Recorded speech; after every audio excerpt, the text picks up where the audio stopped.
नमस्ते दोस्तों, आपका स्वागत है चैनल पर। MLSU BA फर्स्ट ईयर के स्टूडेंट आज पढ़ते हैं वैदिक साहित्य। भारत के पश्चिमोत्तर भाग में स्थित सप्त सिंधु प्रदेश के निवासियों की साहित्यिक अभिव्यक्ति मौखिक रूप में जिस भाषा में हुई उसे वैदिक संस्कृत कहते हैं। इस भाषा में बहुमूल्य साहित्यिक परंपरा चली जो धार्मिक एवं लौकिक विषयों से भरी थी। वैदिक साहित्य तत्कालीन समाज की प्रवृत्तियों को समझने में बहुत उपादेय है। वैदिक साहित्य के धार्मिक विषयों में यज्ञ, देवता, उनके स्वभाव, भेद आदि आए हैं, तो लौकिक विषयों में मानव की इच्छाएं, संकट और उनके निवारण, समाज का स्वरूप, चिकित्सा, दान, विवाह आदि है।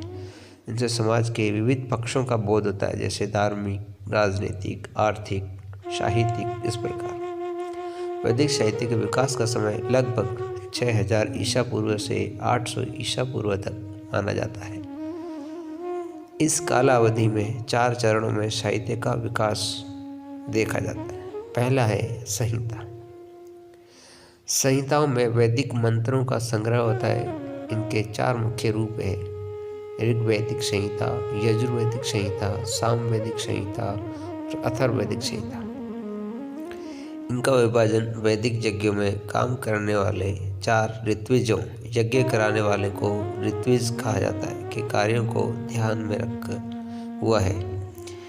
यज्ञों में 4 ऋत्विज होते: होता या होत्रा।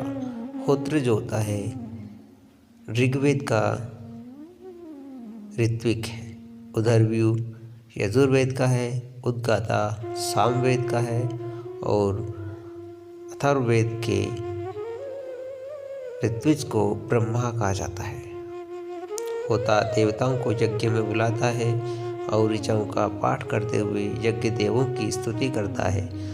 होत्री या होता के प्रयोग के लिए उपयोगी मंत्रों का संग्रह ऋग्वैदिक संहिता है। इसी प्रकार यजुर्वेदिक संहिता उदरव्यू के लिए, उद्गाता के लिए सामवेद संहिता और ब्रह्मा के लिए अथर्ववेद संहिता है। दूसरा आता है ब्राह्मण। ब्राह्मण ग्रंथों का मुख्य उद्देश्य संहिताओं के मंत्रों द्वारा यज्ञों की व्याख्या करना था। इस प्रसंग में बहुत सी नैतिक, सामाजिक तथा राजनीतिक बातें भी आई हैं। वैदिक धर्म का सांगोपांग विवेचन इन ग्रंथों में किया गया है। वैदिक संहिताओं की प्रत्येक शाखा की व्याख्या करने वाले ब्राह्मण ग्रंथ पृथक पृथक हैं। अलग अलग ब्राह्मण ग्रंथ लिखे गए थे वैदिक साहित्य के समय। तीसरा भाग जो आता है वो है आरण्यक। ब्राह्मण ग्रंथों से संबंध आरण्यकों की रचना वनों में हुई। वन को अरण्य कहा जाता है और अरण्य वन में रहकर ऋषि मुनियों ने जो साहित्य रचा वैदिक काल में उसे ही आरण्यक कहा गया। उसी साहित्य को आरण्यक कहा गया है जो वनों में रहकर लिखा गया था। वैदिक कर्मकांड, अनुष्ठान की उत्पत्ति और उसके महत्व के विषय में ऋषियों का जो चिंतन हुआ उसे आरण्यकों में रखा गया। ब्राह्मण ग्रंथों के समान ये भी सरल गद्य में ही लिखे गए। विभिन्न वैदिक संहिताओं की शाखाओं के आरण्यक भी पृथक पृथक थे। कर्मकांडी जन समुदाय को ज्ञान कांड की ओर लगाने का प्रयास इन आरण्यकों में हुआ है। इनका संबंध वानप्रस्थ आश्रम से था। मनुष्य की एज यानी आयु को 4 आश्रमों में बांटा गया था। मनुष्य की संपूर्ण जीवन को आश्रम व्यवस्था में विभाजित किया गया था: गृहस्थ आश्रम, ब्रह्मचर्य आश्रम, वानप्रस्थ, संन्यास आश्रम। उपनिषद। उपनिषद वैदिक साहित्य के विकास के अंतिम चरण में उपनिषद ग्रंथ आते हैं। वैदिक साहित्य को 4 भागों में जो बांटा गया था उसमें अंतिम है उपनिषद। इनमें दर्शन शास्त्र की विवेचना हुई है। यद्यपि यह शास्त्र यत्र तत्र पहले भी संहिताओं और आरण्यकों में आ चुका था। उपनिषद का शाब्दिक अर्थ होता है पास में बैठना। उपनिषदों में गुरु शिष्यों के संवादों के रूप में बहुत गूढ़ बातें कही गई है। आत्मा, ब्रह्म तथा संसार के रहस्यों को इन विवेचनाओं में प्रकाशित किया गया है। वैदिक साहित्य के अंतिम भाग में होने तथा वैदिक दर्शन के विकसित रूप को प्रकाशित करने के कारण इन्हें वेदांत भी कहा जाता है।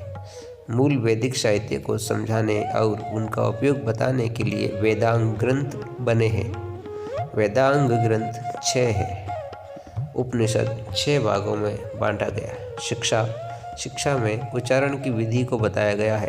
कल्प कर्मकांड और आचार संहिता कल्प में आती है। छंद अक्षरों की गणना के आधार पर पद्यात्मक मंत्रों के स्वरूप का निर्धारण तथा नामकरण छंदों में है।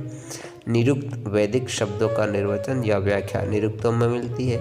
व्याकरण शब्दों की व्युत्पत्ति और शुद्धता तथा ज्योतिष यज्ञ के समय का निरूपण करते थे। इन्हें उपयोगिता की दृष्टि से वैदिक साहित्य में ही रखा जाता है। यद्यपि इन विषयों से संबद्ध ग्रंथ लौकिक संस्कृत भाषा में लिखे गए। वेदांग प्राय सूत्रात्मक यानी सूत्रों में है और वैदिक कर्मकांड की विपुलता को संक्षिप्त वाक्यों में प्रकाशित करते हैं। मुख्य रूप से कर्मकांड से संबंध कल्प सूत्रों को सूत्र साहित्य में रखा जाता है। इनके मुख्य 4 भेद हैं। स्रोत सूत्र वैदिक यज्ञों की प्रक्रिया बतलाने वाले सूत्र होते हैं।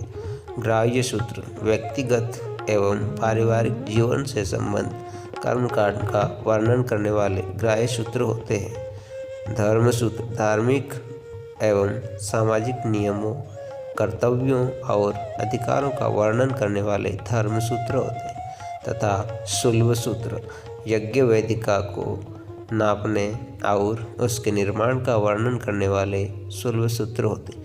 ये है प्रमुख वैदिक साहित्य के 4 प्रमुख अंग। इसके बाद हम पढ़ेंगे वैदिक साहित्य में पौराणिक ग्रंथ और वेद पढ़ेंगे, जिसमें ऋग्वेद, यजुर्वेद, सामवेद और अथर्ववेद आते हैं।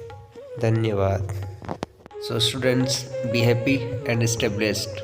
Subscribe our channel to find out more updates. Thank you.